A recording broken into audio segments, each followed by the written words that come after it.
Hello, church.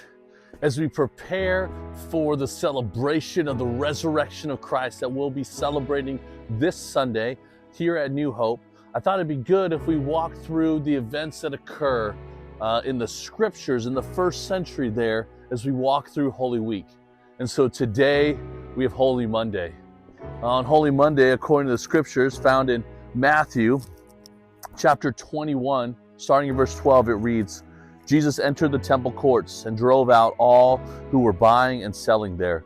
He overturned the tables of the money changers and the benches of those selling doves. It is written, he said to them, my house will be called a house of prayer, but you are making it a den of robbers. The blind and the lame came to him at the temple and they were healed. But when the chief priests and the teachers of the law saw the wonderful things he did and the children shouting in the temple courts, Hosanna to the Son of David, they were indignant. Do you hear what these children are saying? They asked him. Yes, replied Jesus. Have you never read, from the lips of children and infants, you, Lord, have called forth your praise. And he left them and went out to the city of Bethany, where he spent the night. I'm reminded here in this moment where we see Jesus' righteous anger as he flips over tables of money changers that were around the temple. You know, the temple became a place that was really about manipulation and about really taxing the people as they came to find hope in the Lord. And Jesus flips those tables. But I'm reminded in the moments in time of God's righteous anger. You know, we see Jesus doing this, it's always followed by healing, by making that which is broken whole.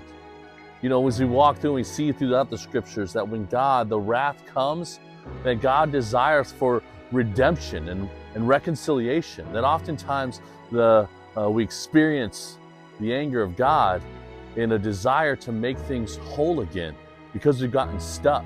And I'm reminded of that as we look at ourselves. Now we are called to be the temple of God. And we should be houses of prayer, houses where that which is broken is made whole again.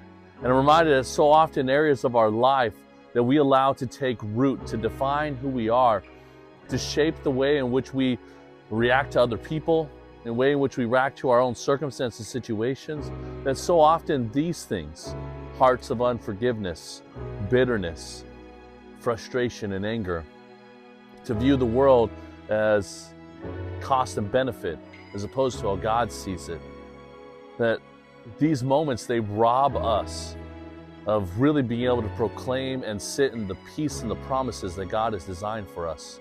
So as we prepare to walk with Jesus to the resurrection, maybe this morning as we start off this week, maybe it's an opportunity to pause. Say, what have I allowed in that is keeping me far from God? What have I allowed in that is keeping me from prayer and praise to the King who has invited me into his court, invited me before his throne? You know, God desires to make us whole and then through us to proclaim that truth to those around us. And today I know, as we've been talking about in the book of Ephesians, that God's desire is to make us whole, to allow our testimony of how he has worked in our lives and how he has been faithful in the big things and the small things, to proclaim to the world the manifold diversity of his love and of his grace.